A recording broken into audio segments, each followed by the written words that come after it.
এটা পিজা হয় থিন ক্রাস্টেড, আর আমেরিকান পিজাটা একটু ঠিক হবে।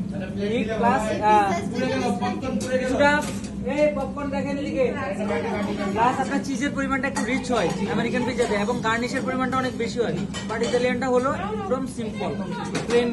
দেখি চিকেন নাগেট বাঙালি কিন্তু ওটা পছন্দ করে না। ইতালিয়ান যেটা এরা যত বেশি চিজ দিবেন তত বেশি রিচ মনে করে। স্যার এটা চিকেন নাগেট বানানো হচ্ছে sir. Chicken nugget, sorry nugget. আপনি ওর পিজা ট্রাই করছিলেন স্যার? হ্যাঁ কালকে পিজা ট্রাই করছিলেন? হ্যাঁ হ্যাঁ হ্যাঁ। কেমন ছিল স্যার? ওটা কি আমেরিকান স্টাইলে ছিল তাই না? আমেরিকান ছিল।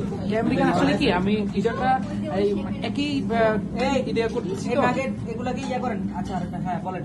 আমি একই ডো দিয়ে করতেছি, যার জন্য ইটালিয়ান আমেরিকান দুইটা ডো একই, কারণ আসলে দুই রকম করাটা একটু ভেজাল অনেক আইটেম তো, যার জন্য ইটালিয়ান আমেরিকান একই ডো দিয়ে এই আমরা চিকেন ব্রেস্ট চালাইতেছি, যার কাটবেন না, জন্য ওটা চিকেন একটু ব্রেস্ট এভাবে চিকেন ব্রেস্টটা বানাবেন। চিকেন বার্গার যখন বানাবেন এভাবে চিকেন ব্রেস্ট এটার সাথে জাস্ট ম্যারিনেট করবেন সল্ট পেপার আর হলো গিয়ে মাস্টার্ড দিয়ে ম্যারিনেট করবেন, ঠিক আছে?